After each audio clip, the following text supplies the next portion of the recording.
As the French philosopher Descartes said, God made the world, but the Dutch made Holland, and there's nowhere more uniquely beautifully Dutch than Amsterdam, this wonderful city that seems almost to float on the water. But for the last 10 years, this has also been a city with a gaping cultural hole where its heart should be. This is the Rijksmuseum, one of the world's great museums, Holland's equivalent to the National Gallery or the Louvre. And yet, for the last 10 years, it's been closed to the public, undergoing a massive restoration.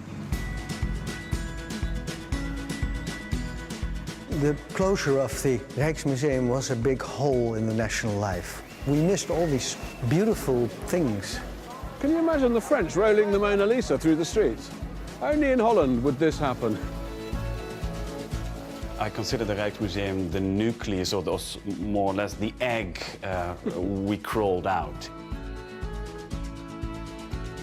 There are very few countries where the National Museum has been entirely rethought, reinvented. It really is amazing. Everybody's very excited in having it open again. The national treasures of the Dutch people are inside this museum. Wow, it's just unbelievable. For over a decade, people all over the museum world, but above all, the Dutch people have been waiting, but now the wait is over. So join me on a journey to rediscover the treasures of a great nation.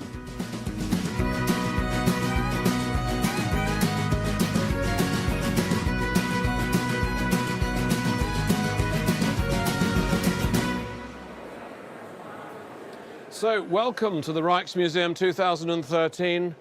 This is the scene of probably the most remarkable, the most expensive, the most ambitious remodelling of one of the world's major museums ever undertaken. The whole place is buzzing with crowds, with journalists, with TV crews, but actually, compared to what it's been like in the last few weeks, it's relatively calm.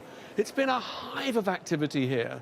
They've been frantically putting the last touches to their great museum, and we have had a backstage pass. Over the last few weeks, we've been privileged enough to watch how the Dutch have reinvented their single greatest monument to their past.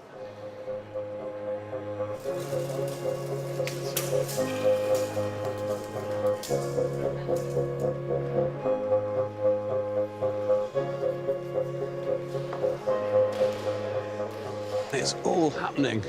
Paintings are arriving in crates, they're coming out of their boxes, they're going up on the walls. The whole place is buzzing with machinery. Which painting is this? Love letters. That's Vermeer's love letter. Yeah. I can't believe it. So there's a Vermeer under there. Yes. And you're not shaking. A little bit. Yeah. Take a painting and I put it on the wall. You're going to do Okay. that now? Yeah. Second. Thank you. That is, this is one of the great paintings in the world. The gentleman behind the cameraman, he doesn't want to be on TV. He doesn't like being on TV, but he has agreed to be on TV to hang the picture. So we really appreciate that. Okay. Oh, wow.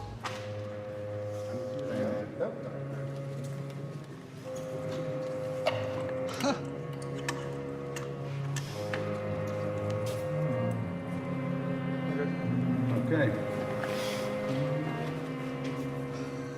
I can't believe it. It looks like it was painted yesterday. Isn't it fantastic? The glass is clean. The glass is clean. What a beautiful painting.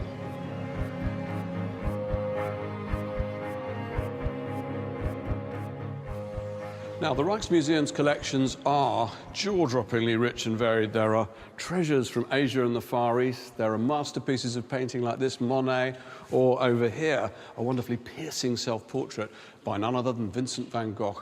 But this is also a museum with a single overriding mission: to tell the story of the Dutch past, to bring Holland to life.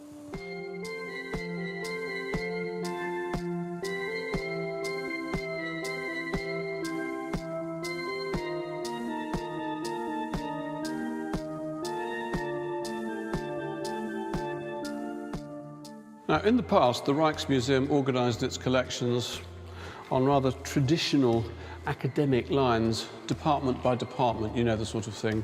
Over here we've got glass, over there we've got silver. Gallery 3 is for ceramics, galleries 22 to 9 for painting.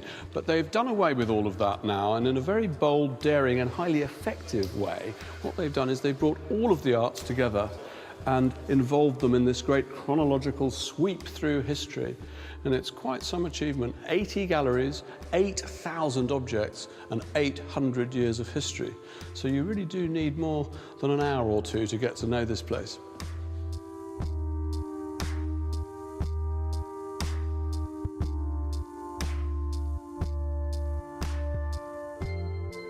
The Rijksmuseum is about the Dutchness of Dutchness. It was constructed in the 19th century as a symbol for the Dutch nation, and it houses the treasures of the Netherlands. I think anyone coming to Amsterdam for the first time and looking at the Rijksmuseum can't fail to be struck by how unique it is, how extraordinary it is. There is no other building in the city like it. It's this wonderful neo-Gothic, romantic fantasy temple to art. And nowadays it's one of the most popular, most loved buildings in all of Holland, but it was not always so. When it was first unveiled in 1885, it was regarded with horror. How Catholic! With its stained glass windows, its resemblance to a cathedral, the flamboyance of its colour and its architecture. Many people saw it as a kind of a fishbone lodged in the throat of the Dutch state, which was inherently a Protestant state. How dare Cyprus, the architect, a Catholic, have erected this building in the heart of Amsterdam? And the king of the time, William III, refused to set foot in the building. My favourite detail on the whole building is that statue. Do you see up there in the corner? That is Cyprus himself, the architect, with his beard, looking rather furtively round the corner of the building, as if, almost as if to say, "Ooh, I'm a Catholic, I'm in a Protestant world, have I got away with it?" When we moved into this building in the 19th century, the collection only had 700 paintings. Now we have 6,000. So the collection has grown a lot. This meant that in the 20th century, the decorations, original decorations of the building, were obscured. So the building slowly disappeared. And I think that what the renovation did is that it gave the building back its words, and the building speaks again. And now it's in harmony with the objects.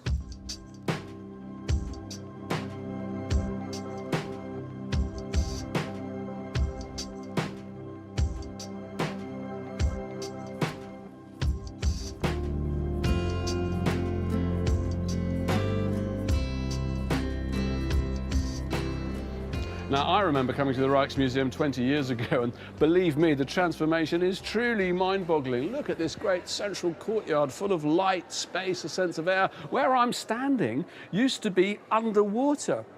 Now, when they decided to modernise and renovate this vast building, there were to be no half measures. Large parts of it were completely gutted. In the beginning, the process was supposed to take 3 years, long enough, you might think. In the end, it's taken them 10 years to complete, which gives you some idea of the many obstacles they had to overcome.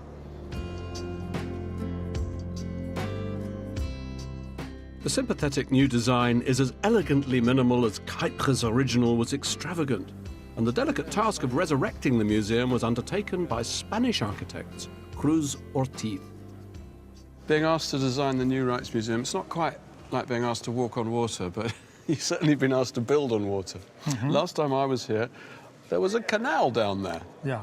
What have you done with it? It was the sea. Actually, it was not a canal. Yeah, when you dig more than 1.5 meters in Amsterdam, you are under the level of the sea. So actually, you have all the water pouring up. And now this building has risen. Yes. Almost sort of from the ashes of its former self. Yeah. It strikes me that you've been very sensitive to the original architecture. This building, it's a perfect example of the interest of the architecture at the end of the 19th century. When doing this kind of task, you pay tribute, let's say that way, to the system building. Now, the whole project was scheduled for completion in 2008. So what caused this immense delay? Was it some astonishing aquatic engineering problem, some logistical issue? No, it was a uniquely Dutch issue. I think the biggest problem was the bicycle tunnel. You're kidding me. Heard of it? The bicycle tunnel was Yes. put me in the Well, picture. when they decided to renovate this museum, they also wanted to modernize it. And they created a new space in the middle of the museum. So they closed down the bicycle tunnel. And that would have been the central entrance. Now, this central passageway, it's known as the city's gateway, runs right through the centre of the Rijksmuseum, connecting the outskirts of the city to the centre. And before the renovations began, it was used by more than 13,000 cyclists a day. So when the architects responsible for the revamping suggested it be transformed, split into two levels, there was mass revolt. Holland's cycling lobby, hugely powerful here, fell over their handlebars in disgust. They staged demonstrations, sit-ins. They forced a major re-evaluation of the whole architectural transformation of the museum. When Cuypers built the Rijksmuseum in the 1880s, it was at the border of the city. And he built it over one of the important entrance roads, and he built it like a city gate, and it was meant to go under it. So from an architectural point of view, from an urban point of view, I think that we should stick to it. I always agree that the bicycle could ride through, but I wanted the bicycle to ride in both laterals of the passage. The passage are 3 bays. Ah, okay. We wanted the bicycle to ride in the 2 laterals, but the bicycle wanted to ride in the center, where the power is. That's great. In the end, the architect had to redesign the whole plan, and that caused a major delay and a major extra money.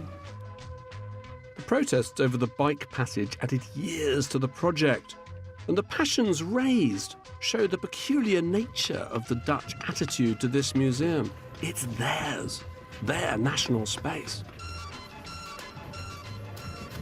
What does the Rijksmuseum mean to the people of Amsterdam, to the people of Holland? What does it mean to you? The treasures of the country are held here. This is the main museum, it's the mother of all museums. And I like that. So this is the mother, Yeah. the mother of the Netherlands. yeah. We should consider it as our own national identity and the basis where we come from.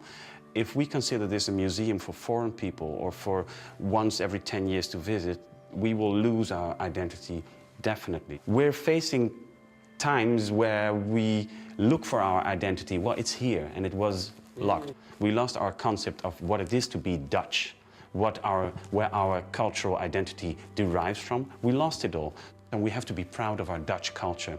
If we understand where we came from, if we go to the Rijksmuseum, look thoroughly what was our basis, where did Vermeer come from, Rembrandt, etc., Mondrian. Especially now, we needed our art. I think it's just fantastic. But what do you think? It really is amazing. It's hung very beautiful with the colors on the wall, on the places where they renovated the original details. It's been very, well, amazing. The starry sky, did you see the starry sky from Yes, right? yes. It's dazzling. All the way from Glasgow. Yeah. That's our contribution.